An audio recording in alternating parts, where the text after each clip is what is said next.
Buenas tardes de nuevo y bienvenidos. Soy Marcos Ojeda, director general de Banco Alcalá, y quisiera darles las gracias por su asistencia a este webinar. Lo primero de todo, esperamos que se encuentren todos bien y que hayan podido disfrutar del verano. Por nuestra parte, retomamos la organización de estos webinars para acercarles y explicarles la actualidad de los mercados financieros, especialmente ahora que se acaba el verano y afrontamos el último trimestre del año. Aprovechamos para comentarles que en Banco Alcalá ya tenemos una mayor presencia física de banqueros en nuestras oficinas para garantizarles la máxima calidad en el servicio que les podemos ofrecer. A la vez, continuamos con parte del equipo en teletrabajo para extremar la precaución que la situación actual de la crisis sanitaria todavía requiere. Banco Alcalá somos una entidad orientada al servicio y con una voluntad de proximidad a nuestros clientes, y es por esto por lo que queremos estar cada vez más cerca de ustedes. Estos webinars, en los que les ofreceremos nuestra visión de los mercados, persiguen justamente ese objetivo: poner a su disposición las herramientas para que tengan la información necesaria en todo momento. En la sesión de hoy, Mercados Financieros, cómo nos enfrentamos al último trimestre, queremos presentar la situación de los mercados en términos de valor y precio y analizar los riesgos y oportunidades que presentan los mercados para estos últimos meses del año. Antes de entrar en materia, les presento brevemente la mecánica del webinar. Para garantizar un mejor desarrollo de la sesión, hemos silenciado los micrófonos y hemos apagado las cámaras. Hay la posibilidad de formular preguntas por el chat. De hecho, un moderador las irá recogiendo. Al final, se responderán todas las preguntas enviadas. Recordarles que estamos abiertos a sugerencias para mejorar webinars futuros. Y para no extenderme más, cedo la palabra a don Luis Buceta, director de inversiones de nuestro grupo. Vale, gracias. Buenas tardes. Muchas gracias por conectaros a este nuevo webinar después de las vacaciones. Espero que hayáis pasado unas estupendas vacaciones y que todo esté en orden por vuestras casas. Comenzamos un poco después del verano y un septiembre un pelín agitado, ver la situación de por dónde va por dónde está la situación actualmente desde un punto de vista de lo que más nos importa quizás, ¿no? En el corto plazo, que es la evolución de la pandemia. Arriba, pues, me muestro un poco la evolución de los casos contagiados por millón de habitantes, donde estamos viendo el relevo de una primera ola extendida quizás por parte de Estados Unidos y que ahora se ha ido moderando, de unos niveles de contagio de en torno a 50 a 60.000 diarios, han bajado a 35 o 40.000 diarios, pero el relevo lo ha tomado Europa y especialmente España,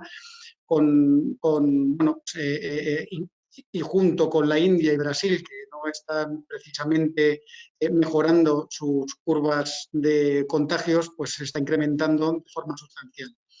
Lo que podemos también ver es en el gráfico de la derecha como aún con ese incremento de contagios, el incremento de muertes pues prácticamente no se está produciendo. Sobre todo no estamos todavía lejos de los niveles de fallecidos por millón de habitantes que tuvimos en el pico durante el mes de abril. Aquí la verdad es que la explicación principal es una mayor y una masificación, una mayor realización de tests en prácticamente todos los países y sobre todo con la vuelta al trabajo en muchas compañías, que muchas empresas han realizado tests a prácticamente todos sus empleados, más la vuelta a los colegios, pues también evidentemente, independientemente de que se incrementen los contagios por un mayor contacto, también se incrementan los test positivos simplemente porque se están realizando, ¿no? Pero es bastante positivo de momento este efecto. Ya veremos, además ahora estamos un poco preocupados evidentemente por cómo están evolucionando las hospitalizaciones y quizás un poco los fallecimientos, que se están incrementando un poco, pero no demasiado. Sobre todo porque a la vez estamos teniendo unas noticias razonablemente positivas respecto de la evolución de las vacunas. Según la Organización Mundial de la Salud, y bueno, coincide lo que dice con lo que van publicando las compañías, sobre todo las que cotizan en bolsa, de cómo van yendo pues bueno, los test y las pruebas sobre las vacunas, Para final de este año se estima que haya una capacidad de vacunación de unos 800 millones de dosis, que se incrementa para finales del año 21 a unos 4.500 millones de dosis. En este sentido, pues ahí en el gráfico que muestro abajo se ve como ya prácticamente todos los países importantes, vamos a llamarlos, ya han ido haciendo pedidos de vacunas de una manera razonablemente diversificada, porque claro, todavía no se sabe la efectividad de cada una de ellas, para que pueda haber dosis suficiente para que el año que viene pueda vacunarse prácticamente toda la población en estos países. Se estima que más o menos la eficacia de la vacuna rondará en torno al 60-70%. Si eso también se tiene en cuenta con que más o menos las encuestas que se están realizando en los diferentes países muestran que en torno al 70% de la gente que se le pregunta está dispuesta a vacunarse. Yo en este sentido, cuando pregunto por mi cuenta, prácticamente la totalidad, no sé, 9 de cada 10 personas me contestan no se van a poner la vacuna. Pero bueno, esto al final lo que viene a indicar es que la inmunidad colectiva, que es un poco lo que puede marcar el final de la pandemia, pues tardará todavía un poco más en conseguirse y probablemente pues nos metamos cerca de 2023 para alcanzarla. Aquí en este gráfico, y bueno, claro, todo esto hay que relacionarlo con, vamos a volver a los niveles de confinamiento que vimos, que sufrimos durante el segundo trimestre, sobre todo, de este año. Aquí se muestra qué correlación hay, además con un nivel de confianza razonablemente alto de 0,54, qué correlación hay entre los niveles de restricción a la movilidad que se implementaron en los diferentes países y el grado de caída en el PIB del segundo trimestre de esos mismos países. Y en general se ve una correlación bastante alta, que cuanto más restricción, mayor es la caída. Sobre todo, además, se ve que pues hay una concentración de países que se da uno cuenta de que no hacía falta unos niveles de restricción tan altas cuando luego la evolución de la pandemia ha sido muy similar. Esto es un tema que hemos ido comentando en anteriores webinars. En el gráfico pues, se ve que aquí abajo está España, uno de los peores países, y luego curioso también resulta ver a Suecia con básicamente que no realizó ninguna medida de confinamiento, sí tuvo un comportamiento macro bastante malo, y por otro lado China, donde pues bueno, se sale también un poquito de la tabla por estar ya en el segundo trimestre. Evidentemente ellos ya habían pasado la parte mala durante el primer trimestre, creciendo económicamente hablando, ¿no? Entonces ahora mismo nos situamos en un momento en el que, volviendo a los gráficos que he mostrado durante los últimos webinars de movilidad y más o menos datos de alta frecuencia de actividad económica, en donde se puede ver pues que la movilidad de momento no se ha reducido. Es verdad que habrá que esperar una serie de semanas para ver, qué medidas se van implantando en países como España, como Reino Unido, como Francia, después de los datos que se están conociendo estos últimos días, pero de momento se está viendo que no se están reduciendo. El tráfico en las autopistas también ha mejorado muchísimo. También la escala un poco engaña, ¿no? Porque en el gráfico de la congestión de las autopistas y carreteras, pues en España todavía estamos a un 20% por debajo de los niveles de febrero, ¿no? Siendo Italia y Francia pues, países que ya prácticamente han recuperado la totalidad. Luego los dos gráficos de abajo son los que se suelen mirar en Estados Unidos, que es el gasto en las tarjetas de crédito también, que ha ido recuperando bastante, y las reservas en la principal web de reservas en restaurantes, sobre todo en los estados donde antes de verano pues estaba concentrado el incremento de los casos de contagios, ¿no? Aquí es verdad que se puede ver como en ese gráfico Arizona, California, Georgia, Florida y Texas han ido reduciéndose un poco esas reservas, entre otras cosas porque han ido implementando unas medidas un poco de confinamiento selectivo, que es lo que también ha permitido que en este país, al final en agregado, pues haya ido reduciéndose el número de casos totales de contagios diarios. ¿Y dónde nos situamos entonces desde un punto de vista macro? Bueno, pues una mejora que hemos vivido desde el punto mínimo. De hecho, estamos viendo cómo los principales economistas de los bancos de inversión están revisando al alza las estimaciones macroeconómicas. Hace un par de semanas lo hizo Morgan Stanley, esta semana lo ha hecho Deutsche Bank.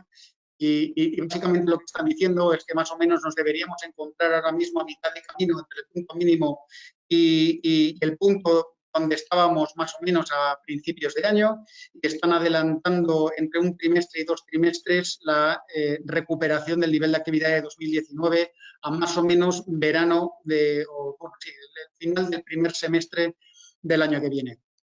En cualquier caso, esto desde un punto de vista de crecimiento mundial. Países emergentes, liderados por China, evidentemente, recuperando algo antes, y países desarrollados, pues un trimestre más tarde. De todas maneras, el impulso del crecimiento económico, evidentemente, pues, se va perdiendo, porque el efecto base también cuenta. El ritmo del cambio se está viendo desde una base tan baja, una caída tan alta, pues la recuperación es importante. Esto es lo que comentábamos en el último webinar sobre las recuperaciones en V, que prácticamente todas son en V cuando caen tan fuerte, pero el ritmo de mejora económica es difícil de mantener. Luego, se ve en el gráfico de arriba, es uno de los principales índices en la zona euro de confianza empresarial, y en el gráfico de abajo, sobre todo, la confianza del consumidor en Estados Unidos. Es bastante importante porque al final, como sabéis, el consumo es el principal componente del PIB de cualquier país, en concreto de la mayor economía del mundo, pues al final es un porcentaje importante del PIB mundial. Entonces, con estos nuevos brotes, pues se mina un poco la confianza del consumidor, y es probable que todavía se tarde más en conseguir esos niveles de consumo a los que estábamos acostumbrados durante el año 2018 y 2019.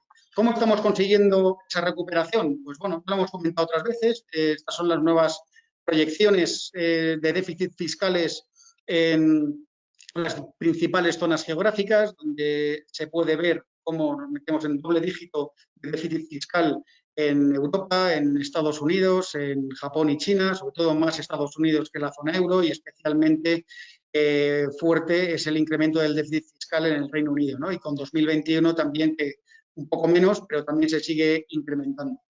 Es decir, apoyo muy fuerte desde un punto de vista fiscal, y quien compra esa deuda pública como consecuencia de esos incrementos de los presupuestos públicos.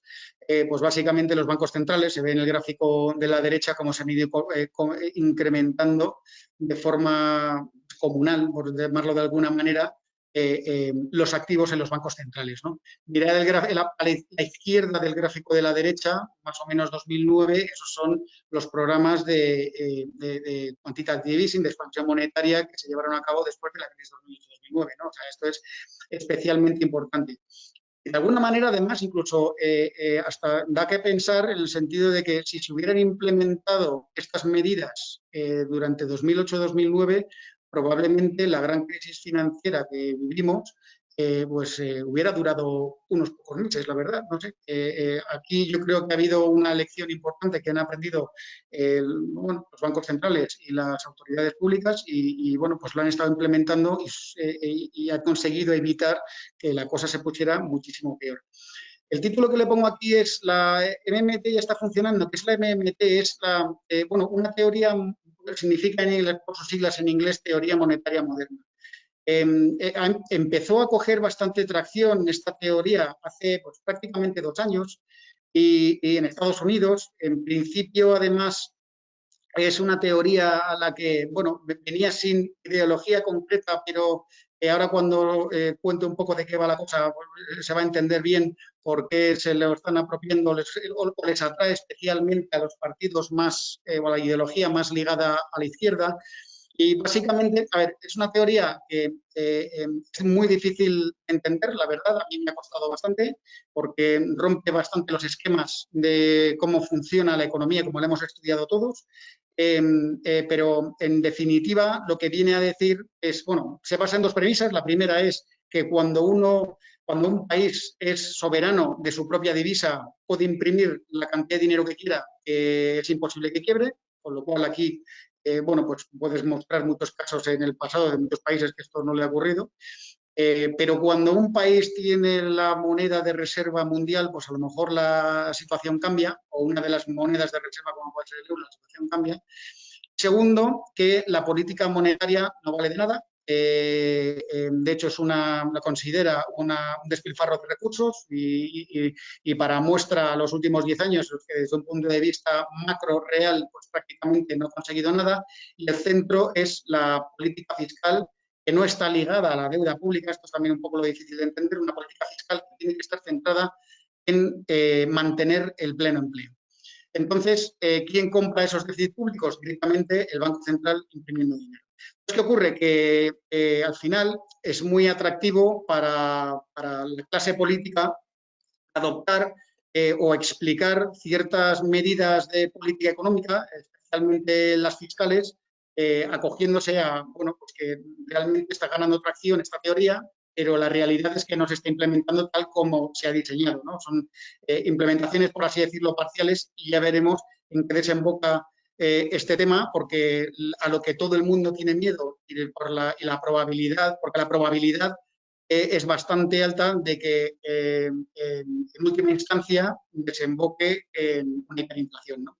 Eso también, la hiperinflación no vendrá o seguramente no venga por la expansión de los balances de los bancos centrales, porque ya hemos visto que durante estos últimos 10 años no se ha conseguido los objetivos de inflación que los bancos centrales se ponen, pero sí puede venir como motivo de una expansión fiscal continuada.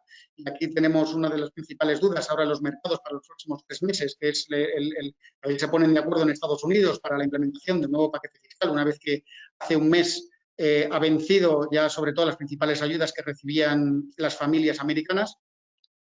Y entonces, pues, dependiendo de cómo evolucione, si son continuados y recurrentes y se van renovando estos programas de expansión fiscal, esto sí es lo que puede generar inflación en última instancia en los próximos 2 años. De todas maneras, en el corto plazo, con un envejecimiento de la población, más que por el envejecimiento de la población, por un mercado laboral que todavía está con unos niveles de paro muy altos, es difícil ver inflación cuando todavía queda muchísimo para alcanzar los niveles de empleo, o mejor dicho, de empleo, más que los niveles de paro que vimos durante el año 2019 y 2018.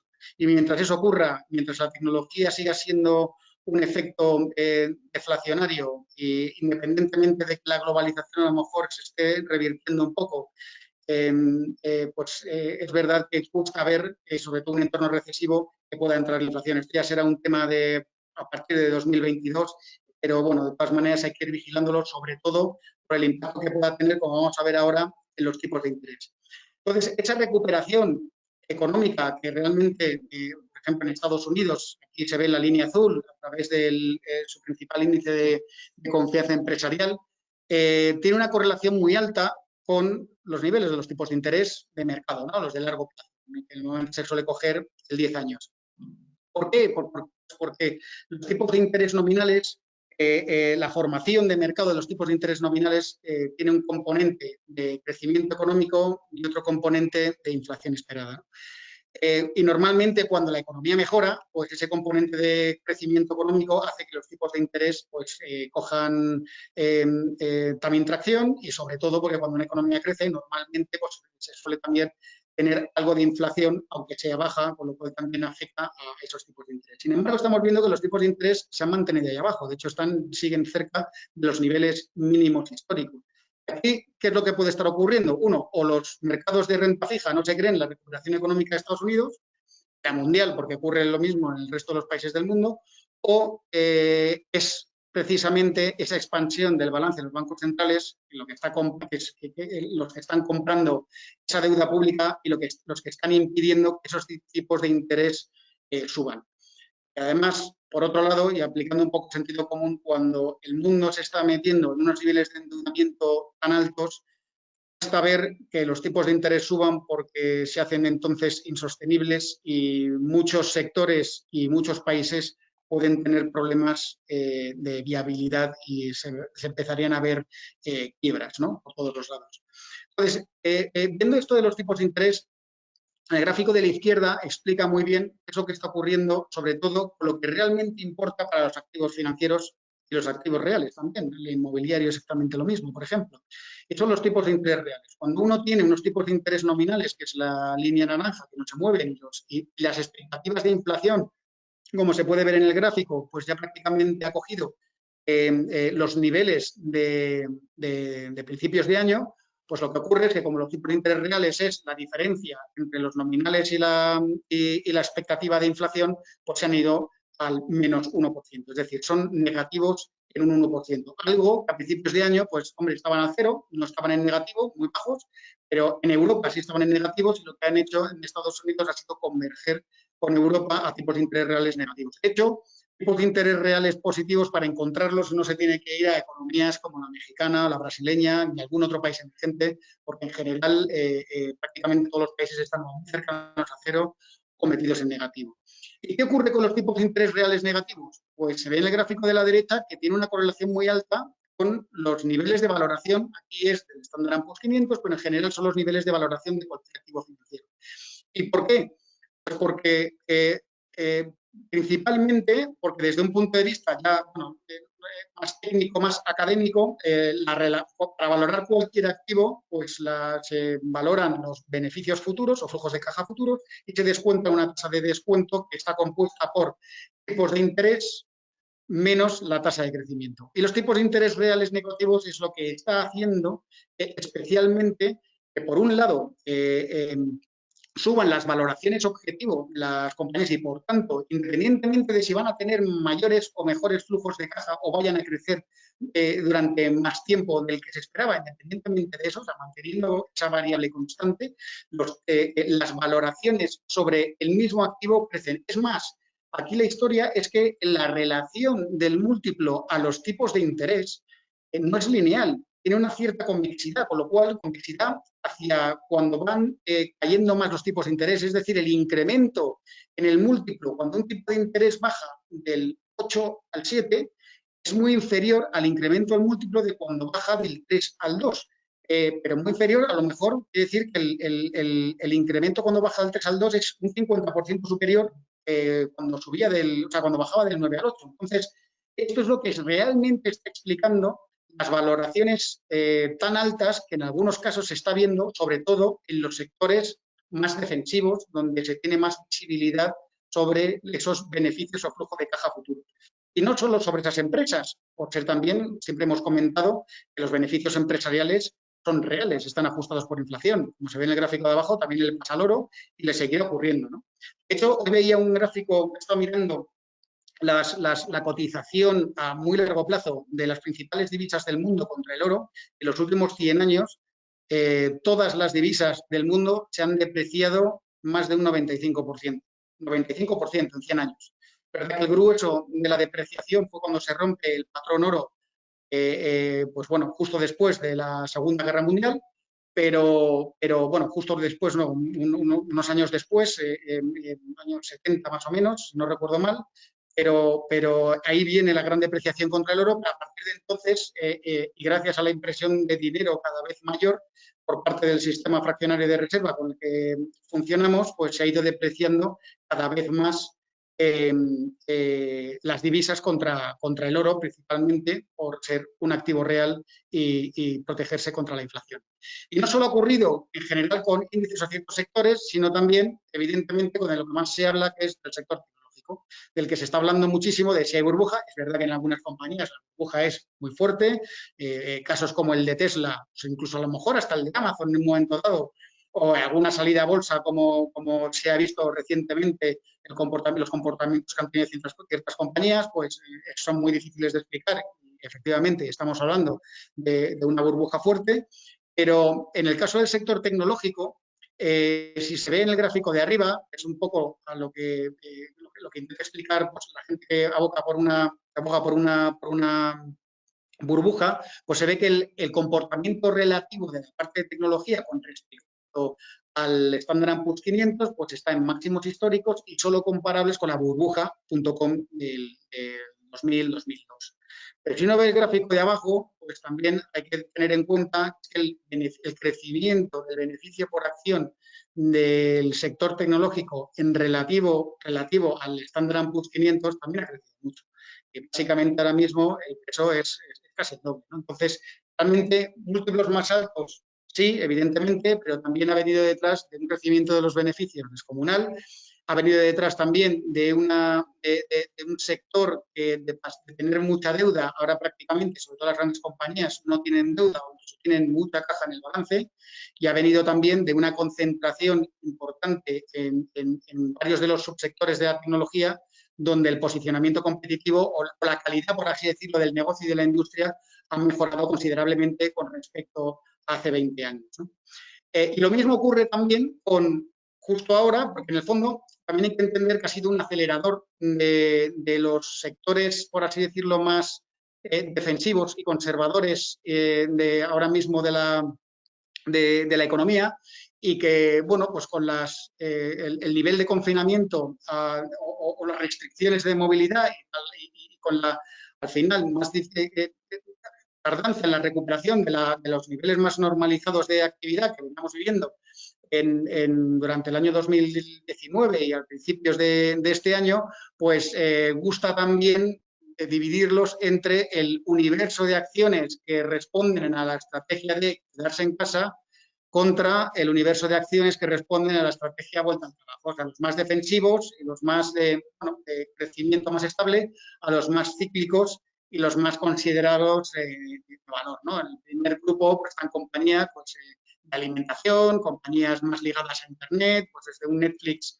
o un SAP o incluso un Zoom, hasta en comparación con compañías pues, que son más industriales, un tipo Arcelor o un tipo Airbus o un tipo del sector hotelero o automóvil o incluso muchas industriales que responden a las compañías que tienen el comportamiento. Además, si veis el comportamiento relativo es brutal y esto es contra lo que ha hecho de media el índice. Entonces, todavía es más exagerado. Se ve que es lo que realmente ha tirado del índice, pues son unos pocos sectores y en concreto unas pocas compañías. Aquí cabe preguntarse un poco si esto se va a revertir alguna vez, porque ha habido varios intentos y a lo largo de este año, pero al final han sido fallidos, han durado, pues no llega prácticamente una semana y luego ha vuelto otra vez la dinámica del mercado de la fortaleza de los mismos sectores de siempre. ¿Qué es lo que puede llevar a que esto cambie? Pues lo que lleve a que los tipos de interés que mostraba antes nominales suban y por ende evidentemente que los tipos de interés reales también suban. Esto es lo que haría que realmente se diera la vuelta o se revirtiera este gap de valoración tan importante. Pero tampoco sabemos si van a ser que las de arriba caigan y las de abajo se mantienen como están, o que las de arriba se mantienen como están y las de abajo suben, o que al final pues son las dos a la vez, unas que caen y otras las que suben, ¿no? Pero de momento, y por lo menos para el corto plazo, los próximos quizás 3 meses, cuesta creer que las dinámicas de mercado cambien como para que haya una reversión fuerte de estos comportamientos. De hecho, bueno, pues aquí muestro un poco los principales índices en el mundo, lo que han hecho, se ve en las dos últimas columnas, lo que han hecho durante este mes de septiembre. Pues estamos asistiendo a una volatilidad importante. Además, aquí se ve también de alguna manera amplificada por, bueno, pues cómo está funcionando el mercado de derivados, sobre todo ligado al inversor minorista en Estados Unidos, donde, bueno, pues se ha incrementado bastante el volumen de los derivados que compran y entonces cuando hay un movimiento pues los amplifica un poco en magnitud, ¿no? Entonces, bueno, al final esto es un reflejo de, uno, lo que estaba mostrando al principio de los niveles el incremento de los niveles de contagio y qué podemos esperar, que tampoco lo sabemos especialmente bien, pero realmente, seguramente, o sea, digo desde el punto de vista de la evolución de la pandemia, pero así a priori parece que mejorar la situación en las próximas semanas no parece, es más probable que empeore a que mejore. Con lo cual el riesgo a confinamientos un poco más generalizados aumenta y dependiendo del flujo de noticias que vayamos viendo, pues afectará principalmente los mercados, pero yo creo que más que incluso que este aspecto que estoy comentando, influye más la situación ahora mismo política en Estados Unidos. Comentaba antes que hace mes y medio vencía principalmente el programa CARES, que se llama en Estados Unidos, de ese trillón americano de dólares de impulso fiscal. Tenía que haberse ya renovado, no se ponen de acuerdo los republicanos y los demócratas, y el mercado cada vez más está poniendo en precio que no se van a poner de acuerdo para antes de las elecciones que son en noviembre, a principios de noviembre. Y esto además pues, se ve empeorado pues, por el fallecimiento de ayer o antes de ayer de una juez del Tribunal Supremo de Justicia en Estados Unidos, donde aquí, pues bueno, como funciona en Estados Unidos, es que la nominación la hace el presidente y luego pues el Senado la confirma y el presidente de la ¿cómo se llama? El líder de la mayoría del Senado en Estados Unidos, que también es republicano, pues está a favor de que el presidente Trump nomine a una persona, porque cuando estaba Obama en la misma situación no lo recomendó. Y, bueno, de momento tiene un par de candidatos donde, bueno, pues muy de la línea Donald Trump, que también va a condicionar también bastante por pues, el papel que tiene el Tribunal Supremo en Estados Unidos, la política que se pueda ir desarrollando a lo largo de los próximos años. Entonces, bueno, pues ya es un tema que va a ir distrayendo al equipo político en Estados Unidos, sobre todo ahora mismo en pre-campaña, y es probable que también pues, sea un palo en la rueda para que avancen en el acuerdo de ese paquete fiscal que se necesita. Y eso es principalmente, yo creo, lo que está aportando más inestabilidad a los mercados, que junto con las elecciones de Estados Unidos, las tensiones entre China y Estados Unidos, sobre todo ya ya más con la careta quitada, pues, un enfrentamiento más a nivel tecnológico y también ha entrado en juego, aunque yo creo que esto ya impacta mucho menos a nivel mundial, el tema del caliz que ha tomado ahora mismo el Brexit con una probabilidad, porque está Boris Johnson echándose atrás al acuerdo alcanzado en noviembre del año pasado y donde pues la probabilidad de un Brexit duro y sin acuerdo comercial pues se ha incrementado de forma sustancial, ¿no? Esto yo creo que impactará especialmente de forma negativa en Reino Unido, algo menos en Europa, será negativo evidentemente, pero no tanto en Europa y en general en el mundo, pues tampoco creo que se le vaya a hacer demasiado caso. Con lo cual, desde un punto de vista de mercado, ahora mismo estamos en un poco una situación un pelín más negativa desde un punto de vista de sentimiento, porque esto no deja de ser en muchos casos ruido, antes del verano.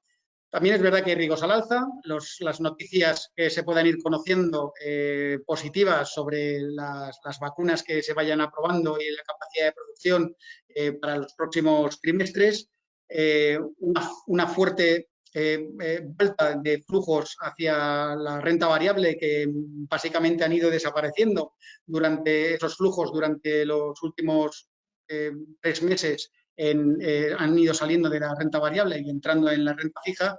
Y luego, pues si eventualmente se aprobara un paquete fiscal en Estados Unidos, pues sería un catalizador bastante importante, ¿no? Con lo cual, los riesgos, aunque quizás pesan un poco más los negativos que los positivos, así en el muy corto plazo, después de las últimas caídas, y aquí introduzco algo que solemos seguir bastante, es un indicador de mercado que elaboramos en el banco, es un indicador más de sentimiento de mercado, de niveles de complacencia, de niveles de aversión al riesgo y sobre todo también de sentido común sobre por dónde están yendo la situación y como podéis ver, la última lectura después de estas últimas caídas ha sido pues, de algo de incremento en el nivel de inversión en renta variable. Seguimos en zona neutral, no en zona de compra, justo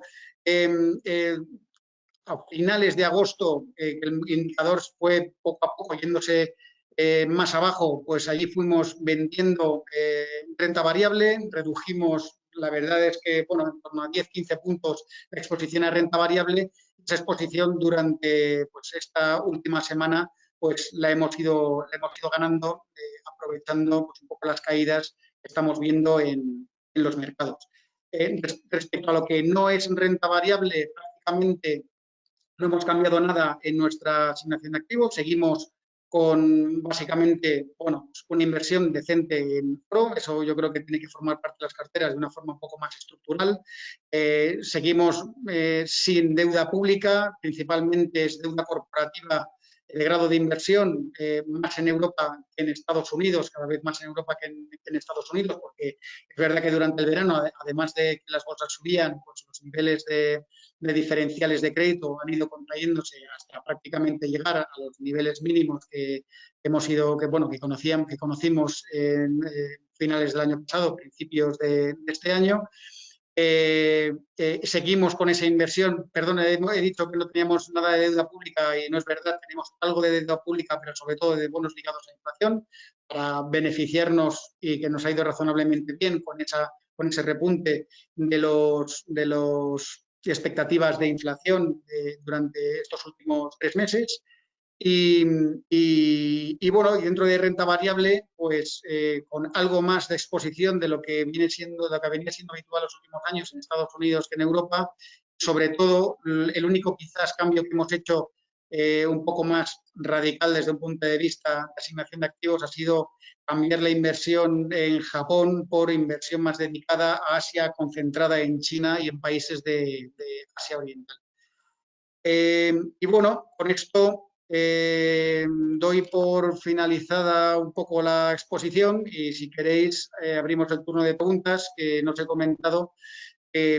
Arriba hay una flecha roja donde apretando ahí hay un apartado de preguntas, conversaciones y espero que no haya sido tarde para que podáis ir poniendo las preguntas en el chat. Buenas tardes, Luis. Pues pasamos con la primera pregunta. Me gustaría saber vuestra opinión sobre la ampliación de IAG. Nosotros entramos este verano a 2 euros, por lo que hemos sufrido caída considerable. Si no acudimos a la ampliación, nos diluimos. ¿Vale la pena seguir apostando con vistas a una recuperación a medio y largo plazo?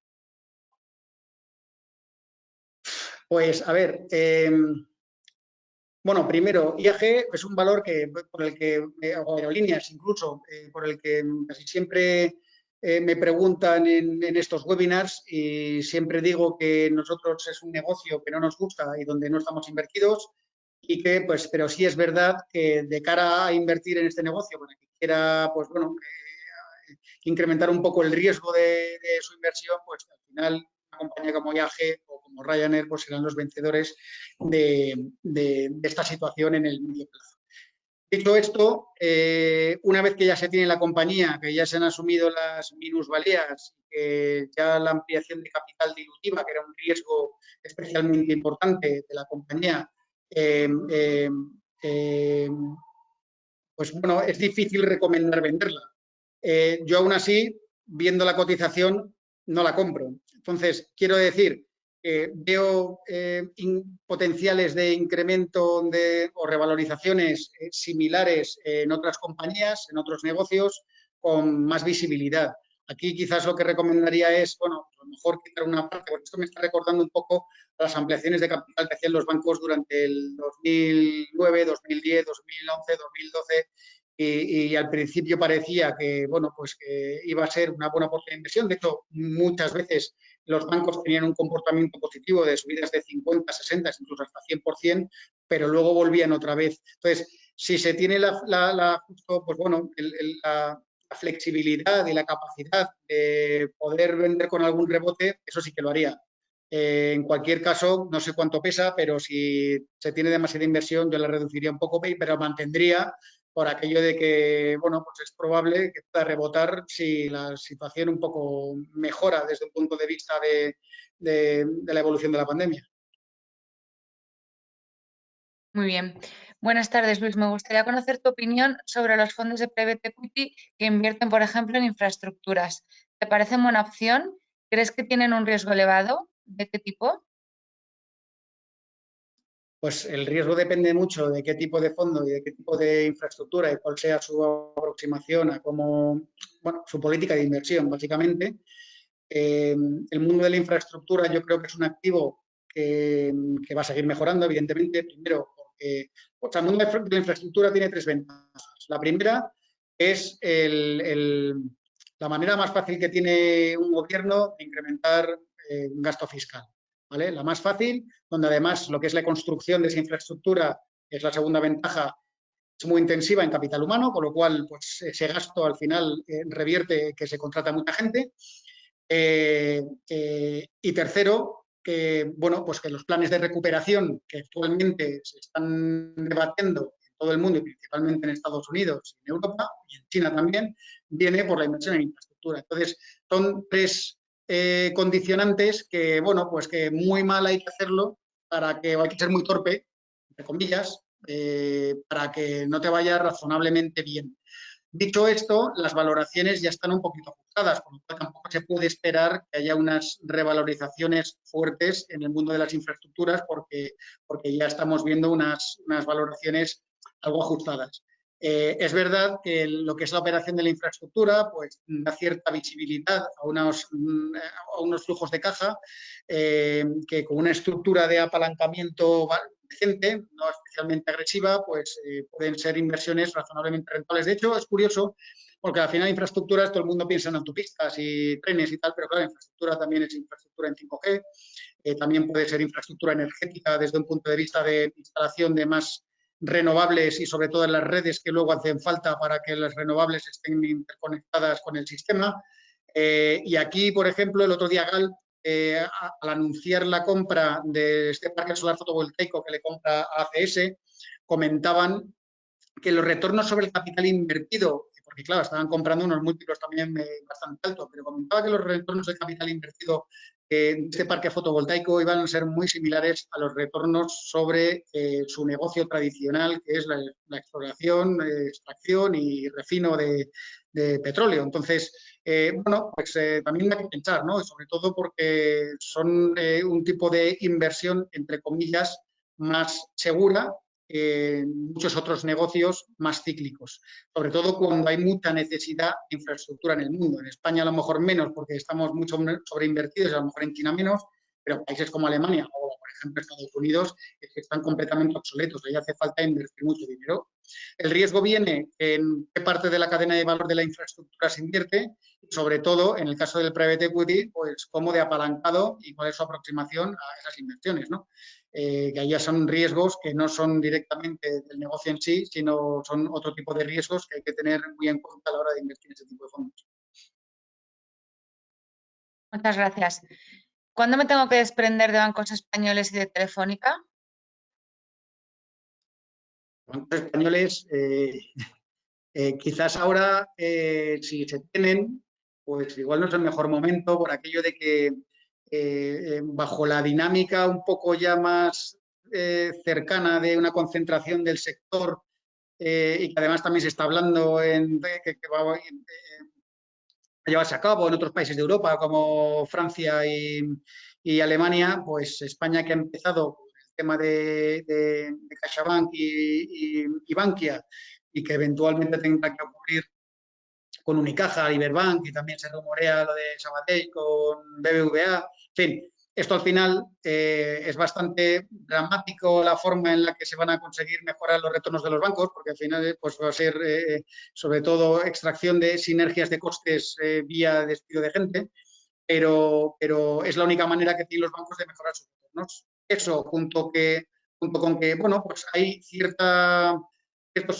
bueno, hay cierta tendencia a pensar, como comentaba antes, aunque no sea nuestro escenario base, sí puede ocurrir un cierto repunte en los tipos de interés, como estaba hablando antes, nominales, que es un poco lo que ha hundido últimamente los bancos, ¿no? Ver que las expectativas de inflación mejoran, pero los tipos de interés se mantienen ahí en mínimos históricos. Entonces, esto como ha desinflado muchísimo, porque muchos bancos, por ejemplo, especialmente Bankia, son especialmente sensibles en sus beneficios a la pendiente de la curva de tipos de interés.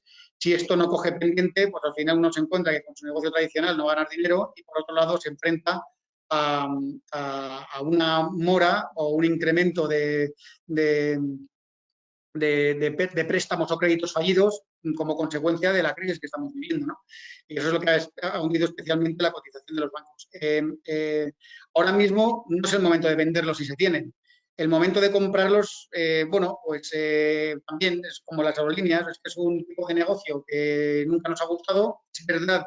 Y aquí comento que invertimos en CaixaBank recientemente, a la luz de las noticias sobre la fusión, porque bueno, CaixaBank tiene una de las mejores estrategias dentro del mercado doméstico, sobre todo con ese modelo de banca seguros y menor dependencia cada vez más del margen de intermediación, margen de intereses y más de la generación de comisiones. Y si eso se junta con las sinergias a extraer, pues sobre todo por la duplicidad que se encuentra con Bankia, pues desde un punto de vista de cuenta de resultados puede mejorar bastante, ¿no? Y además, cotizando como estaba a 0,4 veces valor en libros, pues el riesgo a que siga cayendo era razonablemente limitado. Y ahí sí pues, hemos iniciado una inversión y actualmente es el único banco que tenemos. Conclusión, vender ahora mismo no, pero con que haya un rebote importante, pues yo se aprovecharía ya para quitarme los detalles. Muchas gracias. ¿Crees que los tipos de interés en negativo podrían catapultar la renta variable con independencia del crecimiento económico? En caso de que la inflación finalmente repunte, ¿sería buena para las acciones? ¿Qué sectores lo harían bien? Que la inflación, a ver, si los tipos de interés reales se mantienen negativos, eso es especialmente positivo, como comentaba, para la renta variable, más que porque le vaya mejor su negocio, porque se paga más por lo mismo. ¿Vale? Porque al final también es un tema se puede mirar de muchas maneras. He comentado desde un punto de vista más técnico y académico que la valoración que se justifica sobre ese mismo activo se incrementa simplemente por matemática. Pero también se puede entender desde un punto de vista de costo-oportunidad. Oye, es que prefiero tener una rentabilidad del flujo de caja que yo recibo del 3%, que históricamente ha sido muy mala para la renta variable, pero es una rentabilidad en un proyecto de infraestructura, por ejemplo, que comentábamos antes, o incluso de una compañía de consumo, una compañía tecnológica de estas de alta calidad, es en muchos casos cercano a donde están cotizando, estas compañías crecen, esa es la diferencia. ¿Y el coste de oportunidad cuál es? El perder dinero porque compro un bono del tesoro en negativo o porque el bono que compre no me va a compensar la inflación. Pues evidentemente hay que tener inversiones reales. Y claro, esto va ligado con la segunda parte de la pregunta, que es la inflación es lo que hace que los tipos de interés reales se metan en negativo, ¿no? Y las expectativas de inflación, a ver, aquí depende de si la inflación es fuerte o no. Si la inflación es fuerte, evidentemente viene mal para la renta variable porque esa expansión de múltiplos de la que hablaba pues se revertiría y donde si ahora se pagan 30 veces se pasará a pagar 20 y donde antes se pagaban 16 se pasan a pagar 12. Eso es cuando la inflación es fuerte. Si la inflación no es especialmente fuerte, normalmente la renta variable lo hace bien. Incluso casos de hiperinflación, uno ve que la renta variable es uno de los mejores activos donde estar invertido, pues no hay más que ver momentos de devaluaciones, o sea, de hiperinflación que vienen acompañados de devaluaciones fuertes, evidentemente, de su divisa, en Argentina, en Venezuela, en países de este estilo, donde la renta variable, en moneda local, evidentemente, sube bastante. Luego, claro, cuando uno juega por divisa, pues no se está ganando dinero o normalmente se está perdiendo, ¿no?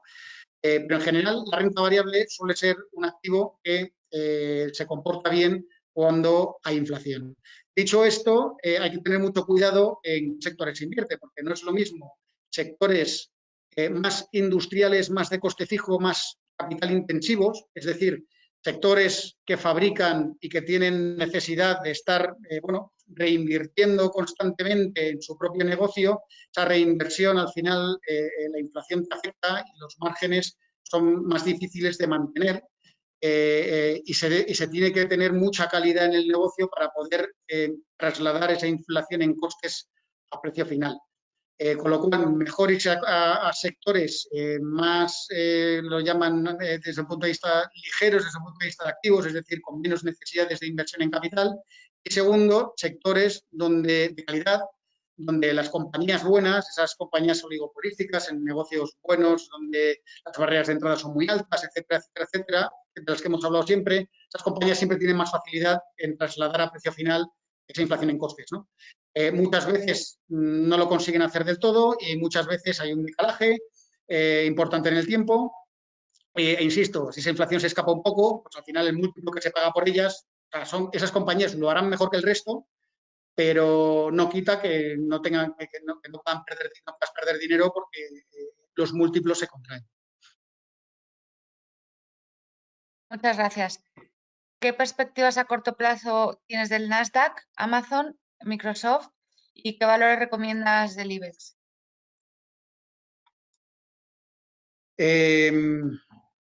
Del Nasdaq, a ver, Amazon creo que tiene una valoración especialmente ajustada. A ver, es un muy buen negocio. El otro día estuve, además, viendo con un analista la evolución del negocio de Amazon y la verdad es que es impresionante lo que estaba haciendo la compañía, porque se está comentando primero.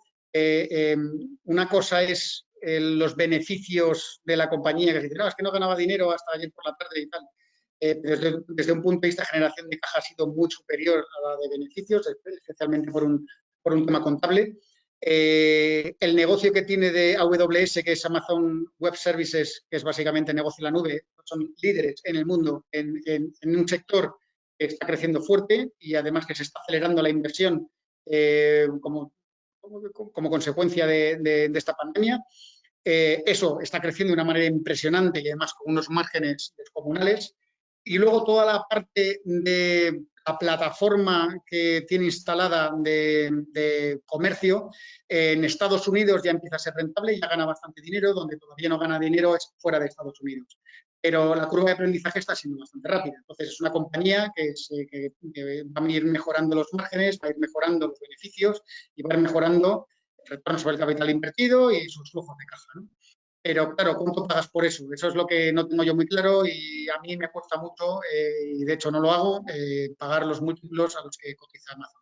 Pero sin embargo, un Microsoft, un Google, un Apple o un Facebook son compañías que baratas no están. Quizás de las más baratas aquí ahora mismo puede estar Facebook y quizás Google. Apple muchísimo más ajustada y Microsoft ahí un poco en terreno de nadie, pero independientemente de lo que estoy diciendo, son múltiplos, son altos, sobre todo desde un punto de vista histórico, pues también es que cuesta pagar esos múltiplos, ¿no? Pero ahí lo vuelvo a poner otra vez en el contexto de lo que estaba explicando antes. Probablemente el retorno a futuro no sea especialmente alto, pero la capacidad de preservación de capital en este tipo de compañías es más alta que en otras y seguramente lo sigan haciendo mejor que el resto en un medio plazo. Entonces, de aquí a final de año con el Nasdaq, pues, a ver, no tengo ni idea, porque es que además, claro, con el comportamiento que lleva acumulado en el año, sobre todo que cuando hay un poquito de jaleo en los mercados financieros, en Nasdaq, de máximos después del verano a los mínimos de ayer, pues había caído un 13,5%, es el índice que más ha caído, ¿no? En momentos malos, pues como esto es lo que más ha subido en las compañías más grandes y es de lo que más se va a vender y de los que más derivados hay vendidos sobre este tipo de compañías, pues probablemente sean las más volátiles y las que más caigan. Yo aprovecharía esos momentos fuertes de caída para ir incrementando poco a poco posiciones. Medio plazo, pues yo creo que ese tipo de compañías van a seguir siendo los campeones del mundo. Y luego, respecto a IBEX,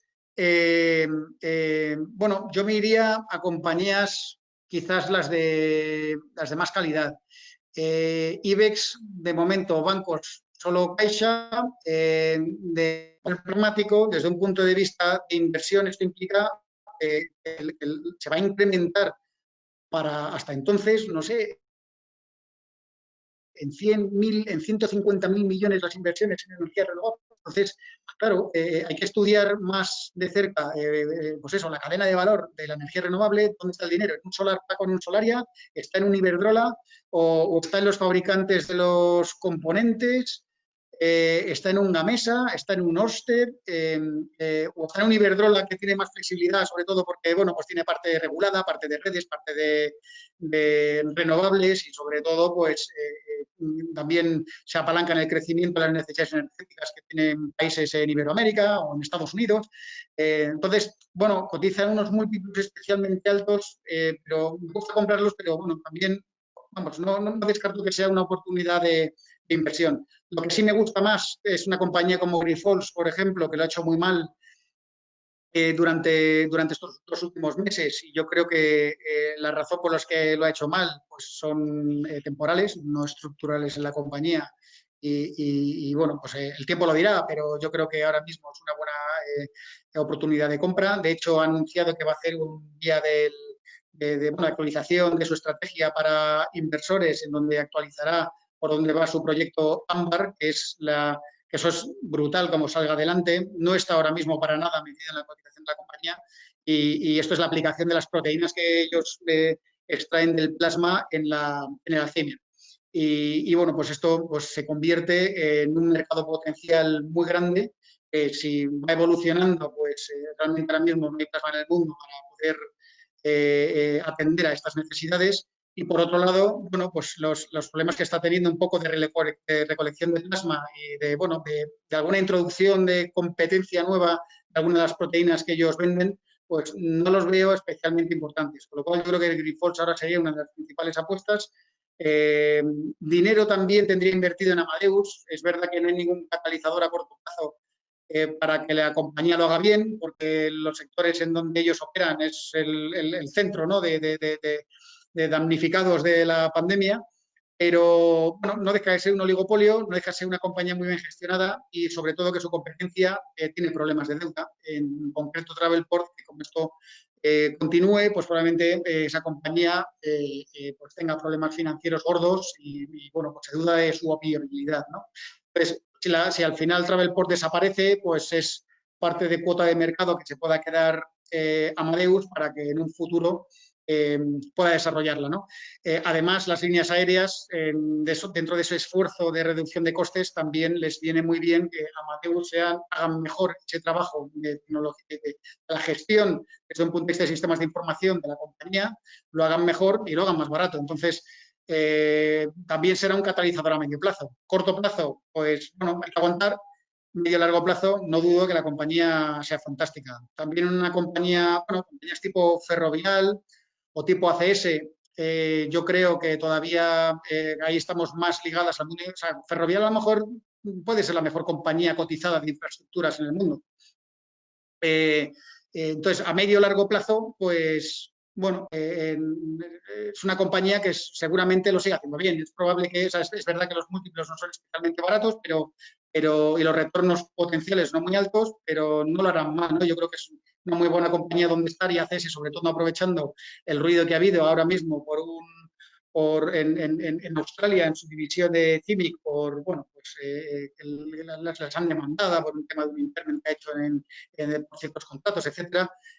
Bueno, pues hablando con la compañía, pues tampoco parece que tenga demasiada base ese caso y bueno, pues aprovechando las caídas puede ser un buen momento para entrar. Y luego compañías tipo Acerinox o Arcelor, yo creo que independientemente de que tengan que realizar inversiones fuertes para ir cumpliendo con esos requisitos que hablaba antes de reducciones de emisiones, para llevar a cabo los programas de reconstrucción, hace falta mucho acero. Entonces, van a tener mucha más cifra de negocio en los próximos años de las que están teniendo actualmente.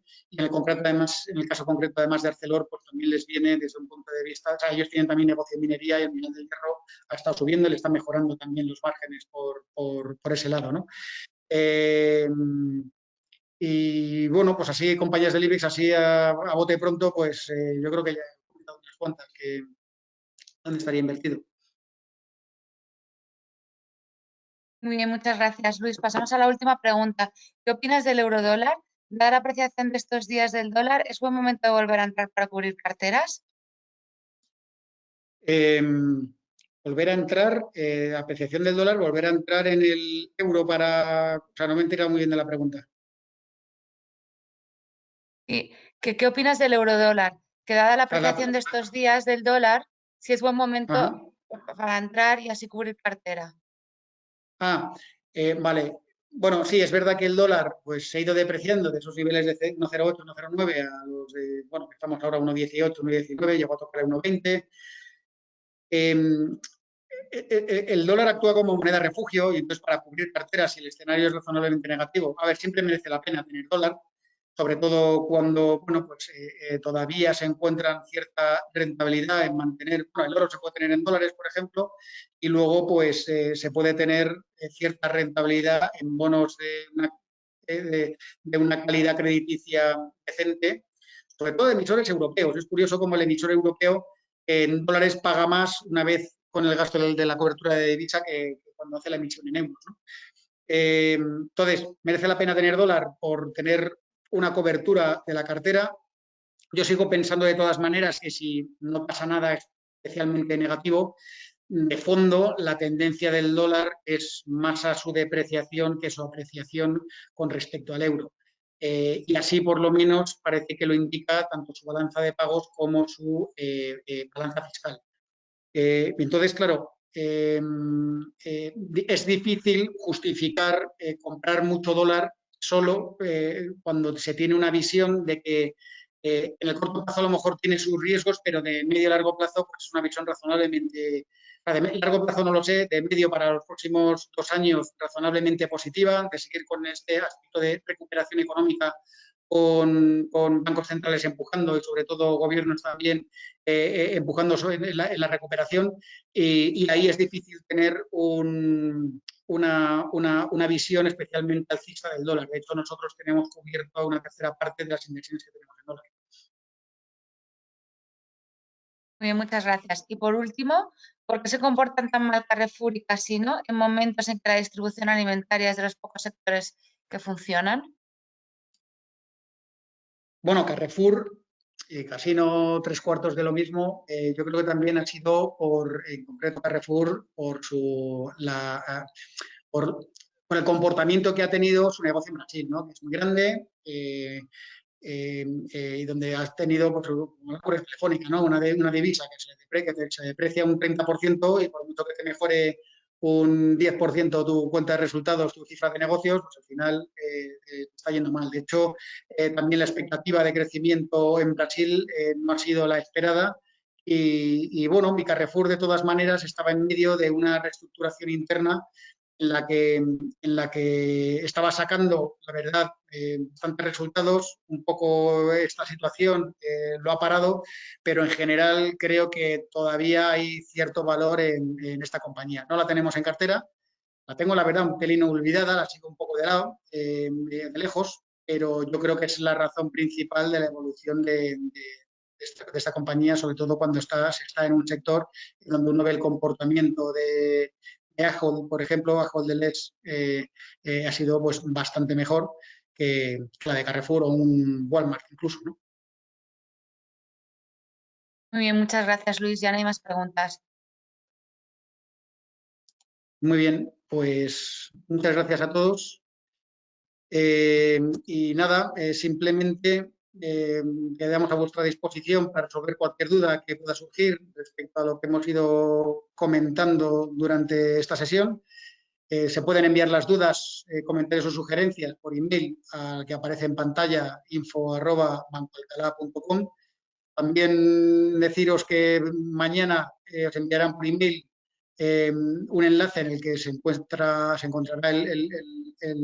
un enlace al podcast de este webinar y también lo publicaremos en el grupo de research del grupo. Bueno, espero que haya sido interesante y ya comunicaremos futuros webinars dependiendo también un poco de lo que vaya aconteciendo en la economía y en los mercados financieros. Muchas gracias por vuestro interés y buenas noches.